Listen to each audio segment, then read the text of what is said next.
Bonjour à toutes, alors on se retrouve aujourd'hui pour parler diversification ou en tout cas quelque chose qui y ressemble. On va parler aujourd'hui du lait de croissance, du lait de vache et de tout ce qui concerne entre guillemets le lait.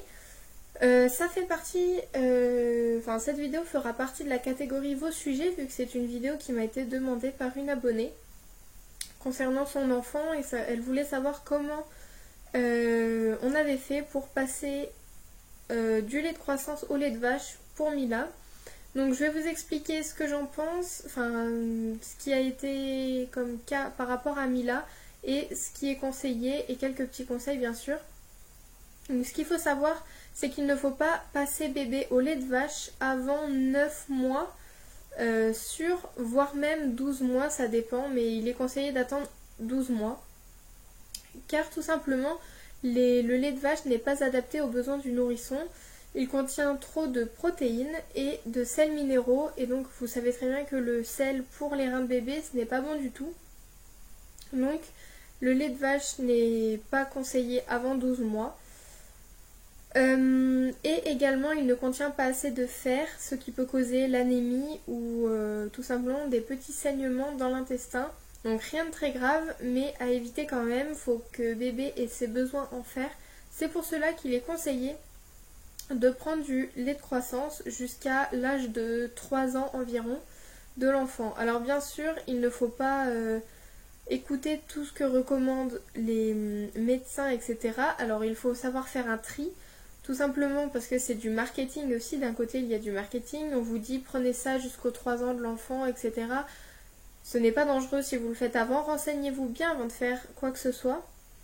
Alors bien sûr, je ne suis pas médecin ou quoi que ce soit, mais sachez tout de même que si bébé prend des yaourts entre guillemets pour les grands, donc des yaourts classiques que vous prenez vous, ce ne sera pas dangereux si jamais ce ne sont pas des yaourts spécial bébé. Vous pouvez faire ceci à partir d'un certain âge bien sûr, comme je vous l'ai dit juste avant. Ce qu'il faut savoir, c'est que passer bébé d'un aliment à un autre, c'est exactement comme pour la diversification alimentaire, ça se fait par transition. Une transition qui se fait sur 15 jours. Donc il faut commencer par quelques millilitres de lait de vache dans un biberon de son lait habituel, donc du lait de croissance. Ou très bien aussi du lait si vous allaitez, donc du lait maternel, tout simplement. Donc vous pouvez y mettre juste quelques millilitres histoire d'habituer bébé tout d'abord au lait de vache en lui-même et pas forcément au goût, et puis ensuite petit à petit en rajouter un petit peu. Donc faire ça sur 15 jours pour arriver au 15e jour à une transition totale au lait de vache. Donc ça c'est une très bonne idée. Ensuite, pour la question quel lait choisir, parce que vous savez qu'il existe sur le marché plusieurs types de lait de vache. Vous avez entre 1 an et 2 ans, on vous conseille le lait entier. Donc pas plus de 700 ml par jour, de 750 ml par jour, pardon. Donc, du lait entier tout simplement parce qu'il contient tout ce qu'il faut pour un enfant, alors que le lait écrémé ou demi-écrémé apportera moins de bienfaits pour l'enfant, donc ou même pour les adultes, hein, mais tout simplement il apporte tout ce qui est de bon pour votre enfant, donc de 1 à 2 ans.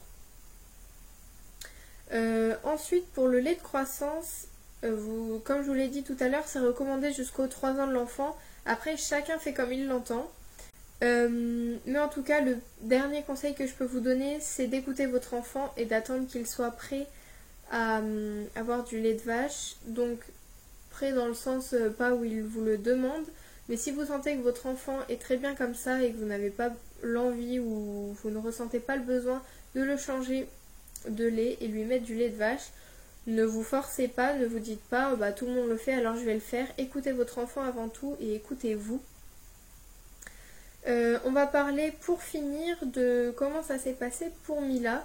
Donc tout d'abord, je tiens à dire que Mila n'a rien suivi de ce que je viens de vous dire dans cette vidéo. Elle n'a pas eu de transition, elle l'a directement accepté. Elle boit un biberon de lait de croissance le matin. Et quelques fois le soir, donc là c'est de plus en plus rare parce qu'à 21 mois elle ne boit plus de biberon de lait le soir, mais on garde celui du matin parce que c'est un moyen de se réveiller en douceur et tout ça, on trouve ça beaucoup mieux. Et le lait de vache au goûter ou quand elle a besoin de boire du lait, si on n'est pas à la maison on lui met du lait de vache. Et par contre nous c'est du lait demi-écrémé, on ne lui met pas de lait entier. C'est un choix, maintenant chacun fait comme il l'entend, comme je vous l'ai dit juste avant. Donc elle n'a eu aucune transition, tout s'est très bien passé, elle n'a pas de problème de digestion ou quoi, on n'a rien remarqué de spécial. Ça fait maintenant 1 ou 2 mois qu'elle y est et on n'a aucun problème. Ça a commencé par le goûter parce qu'en fait si vous voulez, au goûter elle demandait des chocolats chauds donc cet hiver et c'est vrai que comme elle ne finissait pas ses chocolats chauds, ça faisait donc du lait de croissance de perdu ou avant c'était du lait en poudre. Donc lait en poudre plus du cacao de perdu. Et nous on pouvait pas le boire, c'est pas très bon au niveau goût, leur lait pour petits, lait en poudre, etc. Du coup on le jetait. Et on s'est dit, quitte à lui donner du lait au chocolat, autant prendre du lait de vache. Et puis comme ça nous on peut le finir par la suite, ça évite de gaspiller. Donc c'est de là que c'est parti. Donc lait de vache directement avec du cacao, elle a très bien aimé. Ensuite le matin elle prend quelques petites céréales, on lui met vraiment quelques gouttes de lait de vache et puis elle mange ses petites céréales, elle est contente, elle fait comme nous.